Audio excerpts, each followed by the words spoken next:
If anyone that's listening is familiar with the greater Seattle area where I live, you might have some familiarity with a stretch of road called Aurora Avenue, where young women, whether you can't tell they're trafficked or they're of their own doing, walk the streets.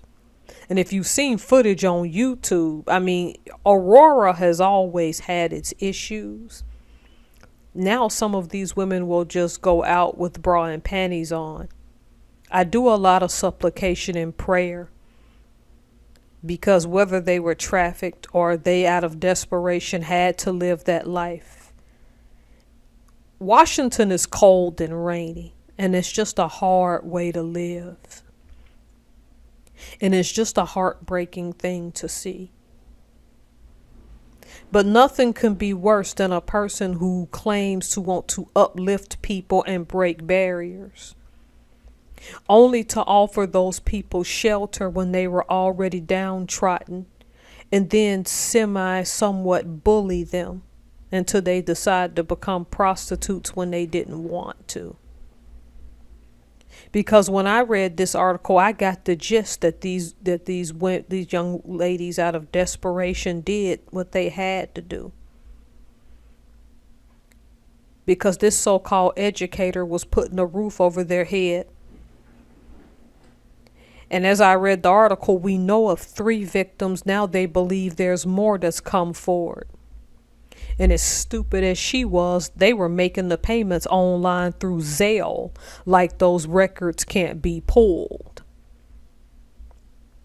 And the school, well, we don't tolerate that. And she's no longer with our school district, but she is on administrative leave. Why are we giving pedophiles administrative leave?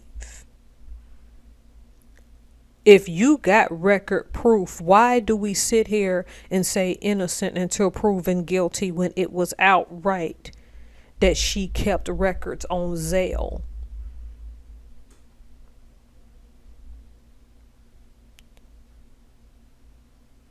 A lot of these young women may live in households where they competed with their mother and have to run away. A lot are just suffering depression and don't know how to deal with it and run away. Very few, I would say, are rebellious and run away. But look at why when cops come around, they mistrust. An unassuming adult that they thought had their back, gave them shelter, in turn wanted them to go sell their bodies. So now these 3 young ladies, and plus the ones coming behind them also making the allegations, are going to be scarred for life. Because someone violated them twice. First in whatever home situation they were in, because the article didn't say. And we don't need to use our imaginations here. Something was going on with them to where they had nowhere to go. Only to go into the arms of another monster.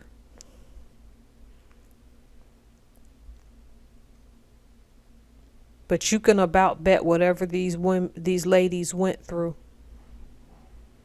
it wasn't good. See, a lot of us dog on people for acting ratchet and for acting a certain way. And I'm all for there should be class and there should be some etiquette and decorum.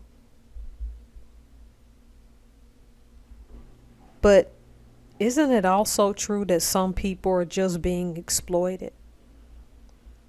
And we're all missing that exploitation at the detriment of ourselves.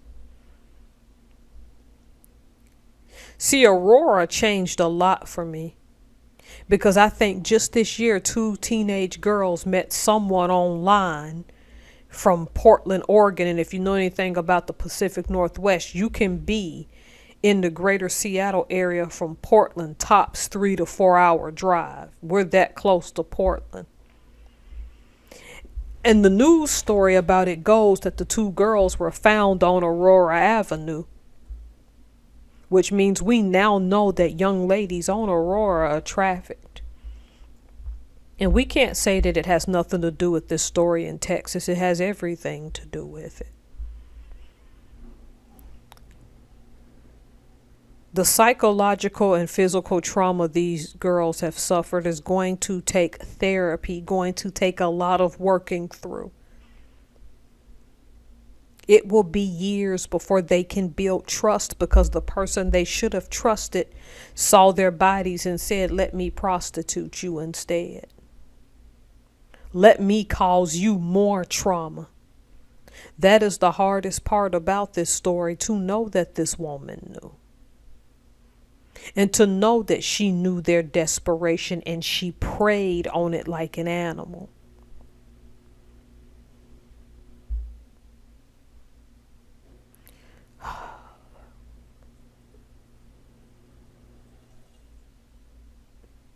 There's going to be a lot of supplication and prayer from me on this one. We all got to do better.